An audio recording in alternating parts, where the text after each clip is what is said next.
Sama na lahat yan. De Lima. Kasuhan mo na ako dito para may ano ako, may venue ako na isa-isahin yung mga kasinungalingan mo. So kasuhan mo ako.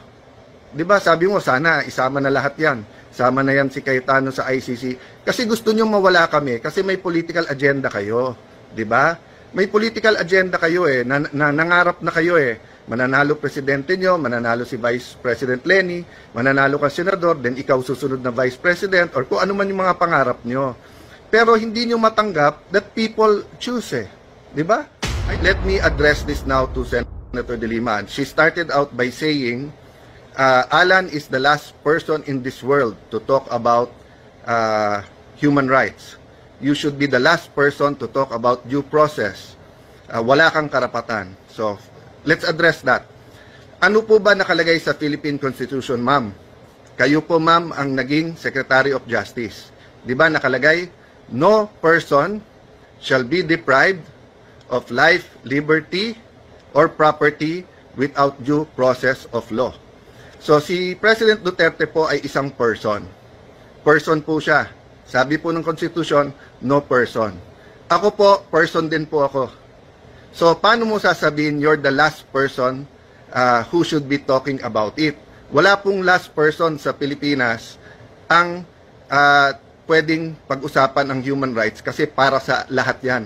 Hindi lang para sa advocates at pseudo-advocates and sa politiko yan. Ang human rights ay para sa lahat, no? So, okay, let's go now to the issue na ayaw nyong sagutin at diretsyo. Paulit-ulit kayo sa Rome Statute, sa rules ng ICC, sa batas ng mga pinasa natin. Ang sabi ko nga sa inyo, i-assume na natin na valid at may jurisdiction sila. I-assume nyo na rin na valid din yung warrant. Hindi ka pwedeng dumating sa bansa, i-present mo na lang yung warrant na yan, tapos isasakay mo na sa eroplano at ililipad mo na. At kung yan ang ina-advocate nyo, napakadelikado niyan. Kaya pala sinasabi mo, isama na ako. In the next few days po, hindi lang si Senator Bato yan ang gusto ni Senator De Lima at ng iba nilang mga kaanib, gusto nila pong ubusin ang mga kalaban nila sa politika. Dahil hindi po to human rights agenda para kay Senator De Lima, ito ay isang political agenda. Di ba? Si President Duterte ba ay binigyan pa natin ng pagkakataon? Nakita niyo naman sa video, sabi niya, anong pagkakasala ko, anong ginawa? So, hindi ko na nga inisa-isa yung paglabas ng eroplano, hindi pa hawak yung warrant, yung hindi pagpasok ng ibang mga abogado niya, kasama yung anak niya, etc. No?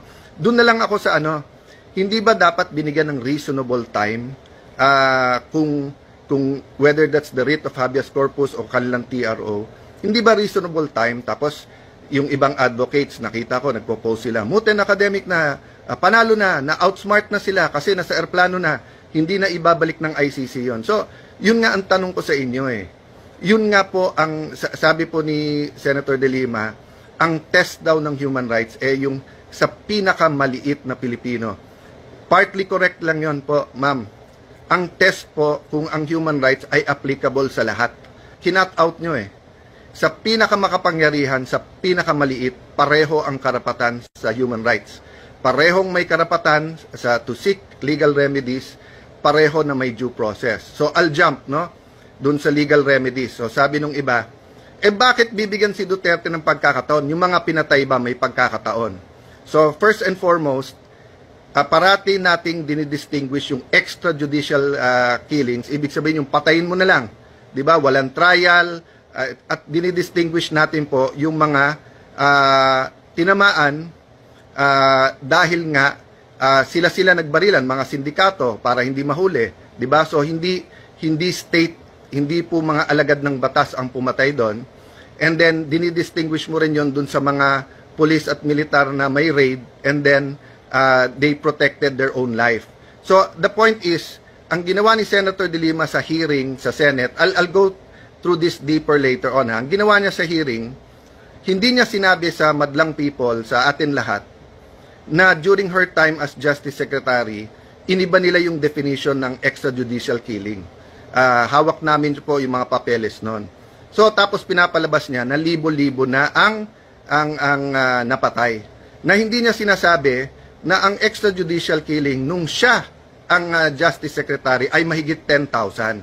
At never ko sinabing kulang ang napatay o pumatay. I mean, you're making me out to be a monster, ma'am, na hindi naman totoo. So at this point, I want to challenge yung mga famed fact checkers. Oh, yan ha.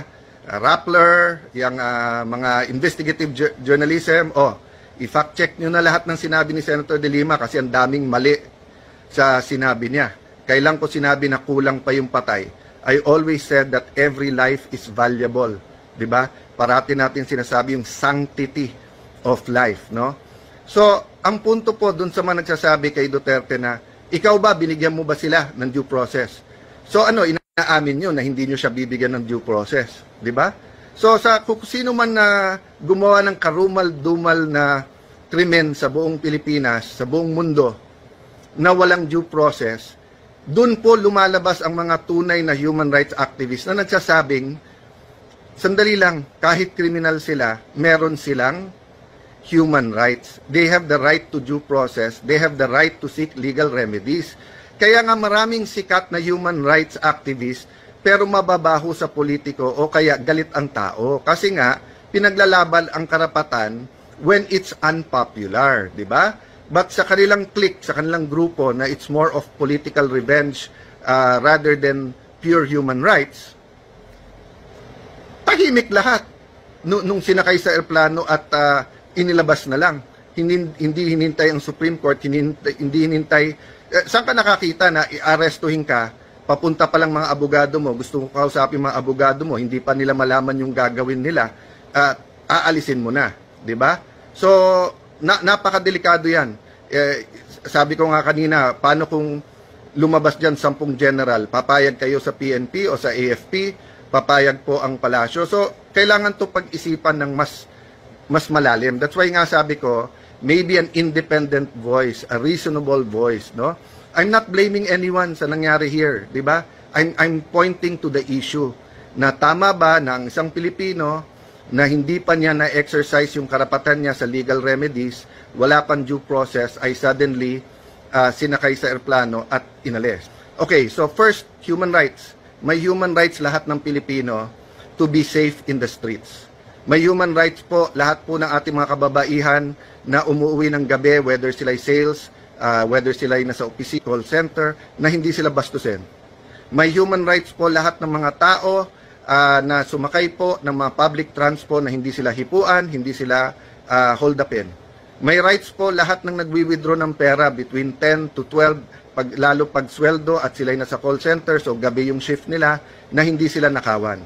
Di ba kayo ang chairman ng Commission on Human Rights nung last year ba o last 2 years ni President Arroyo?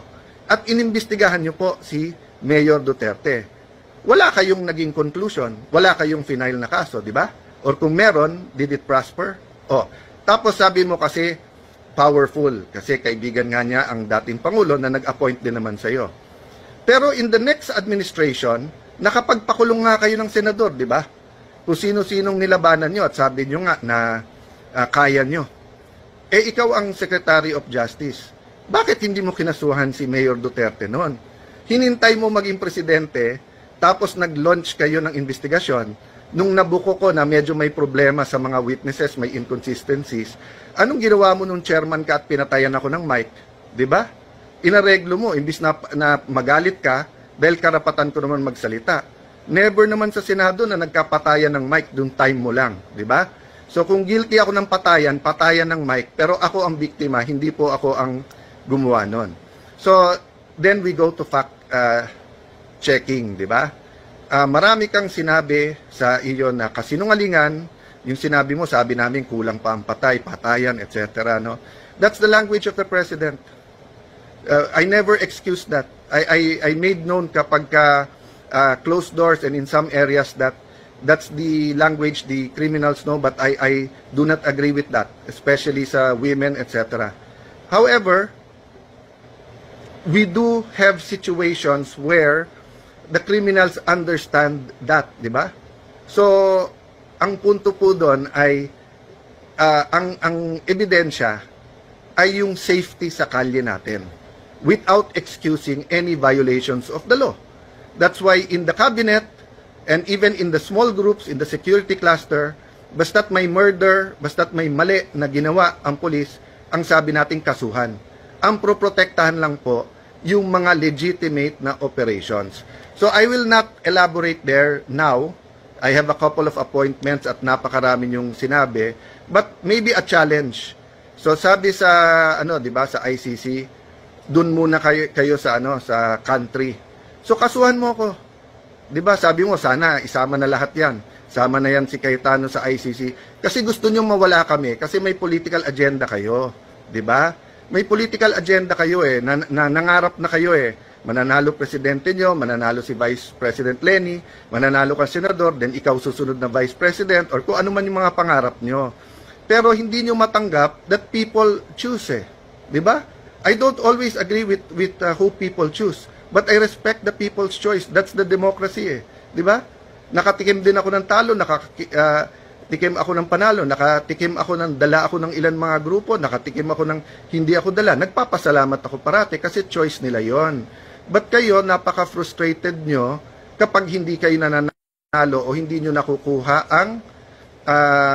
ang basbas o ang tiwala ng tao. Kaya gusto nyo, ikulong na lang lahat ng kalaban nyo. Di ba? Former secretary, former chairman ng CHR, former Senator De Lima, a person who